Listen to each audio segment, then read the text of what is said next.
Now, I've had some webinars for Alibre's Black Friday sale, and some questions came in those webinars about importing points. Multiple questions. How might I scale imported points, or what does importing points look like? I wanted to make a video to make that even more clear. Let's get into it now. So here we are in Alibre, and I would like to import some points. For that, I'll need a CSV file that has my points in it. With this CSV file, I've got some points, and I can import them via 3D Sketch. So assuming these are 3D points that I want to import, we can choose Insert from File here. We also can say Control-Alt and bring up our super secret menu over here.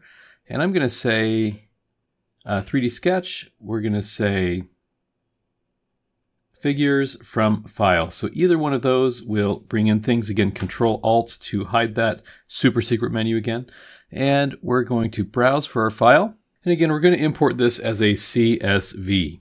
Now, once we selected our file, we can fit a spline through nodes. We can connect consecutive nodes with lines or do nothing, right? So if I fit a spline, then what we're saying is I've imported each and every point.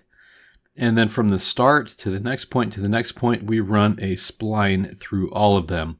These points are kind of nonsensical right now, so there's not much reason or rhyme to what we've done here, but that shows how that works. So that's that option. I also can say start a new 3D sketch, re-import my points, and this time I can choose consecutive nodes with lines, and there we have straight lines instead of a spline if you'd like to import that way. Likewise, if I start a new 3D sketch and insert from a file, I can do nothing, and it just imports the points without anything connecting them. So it's up to you which one you would like to do. This is how we would import points in Alibre. The next thing that we might do is perhaps we want to scale them, right? So if we want to scale points, we have scales in Alibre, but it is for solids. So we'd probably want to pre-process them. I think one of the people who asked in the webinar said that they're already scaling for import into Alibre pre-processing, and that would possibly be the best solution. Let's see what that looks like here. So here in Microsoft Excel, I can type in a scale factor. Let's say I want to scale these up by 2. And then I'll Control-C or copy these, highlight all of this, and we'll go to Paste Special. And we can choose Multiply or Divide. And now each of these coordinates, when I say OK, is multiplied by 2. And then I can import the CSV at those values. Let's see what that looks like. So now back in Alibre, I'll insert from File and find my file. And then there we have our scaled nodes.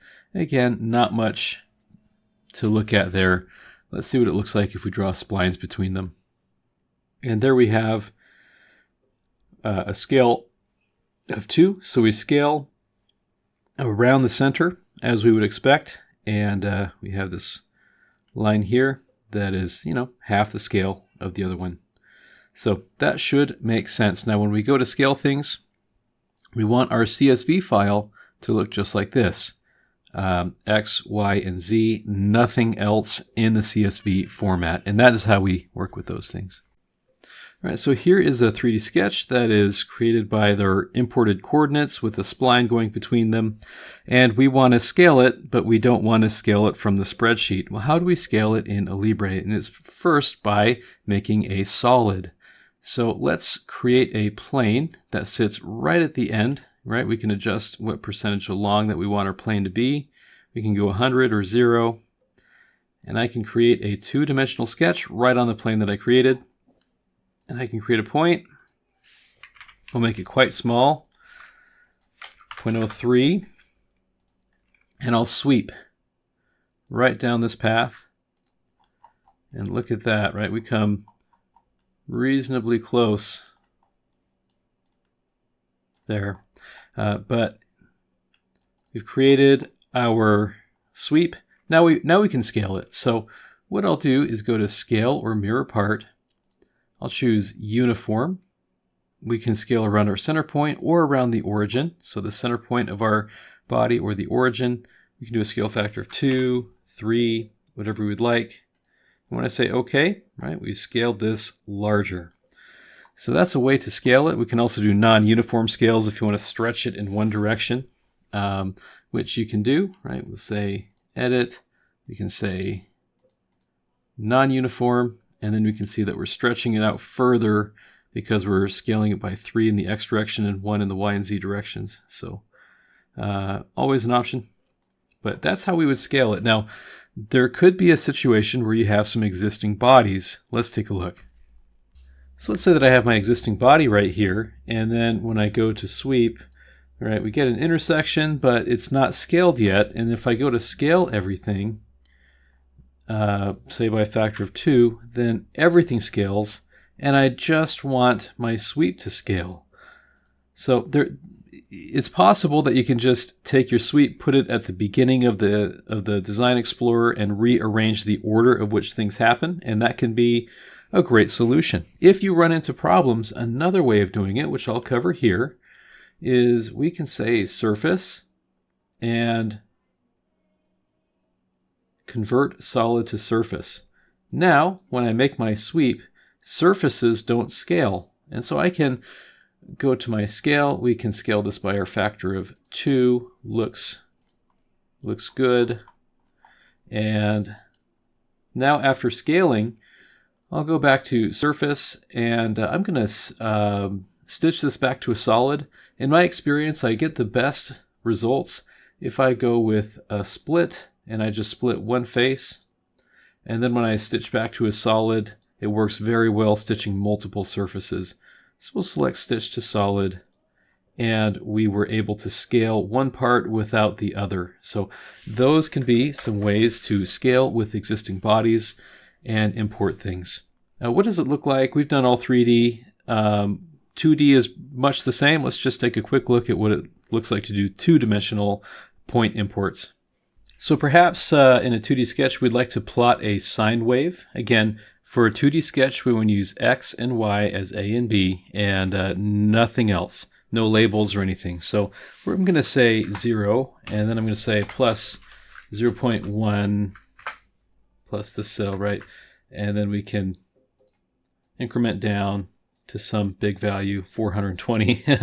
And then we'll come up to B, and we're going to say equals sine of X, which will be A1. So I have my X and then my sine values here, and we can use this to plot a sine wave. So I'm going to save this CSV file, and then I can move this off screen, and we'll go to a 2D sketch.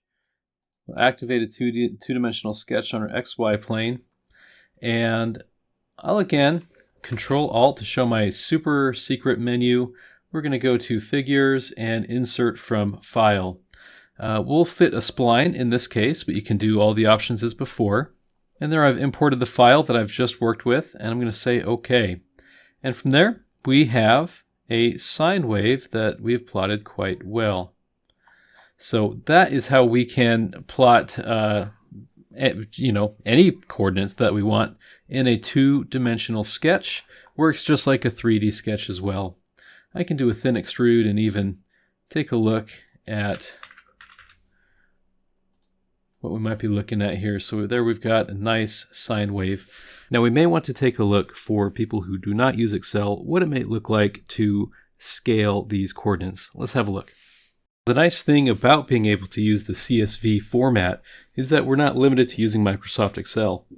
Here I can save this as a CSV and use that for an import into Alibre, or I can scale again by saying 2, Control C, and then we'll go to Edit, Paste Special, and then I can select all of this, and we'll say multiply, and just like that, we've multiplied by what we've pasted. So it works the same as in Excel. You can use LibreOffice Calc or OpenOffice, OnlyOffice, or whatever alternative spreadsheet program you'd like, and be able to do the same scaling functions. Hope this was helpful. If it was, please subscribe. Thank you for watching the Alibre channel, and we'll see you in the next one.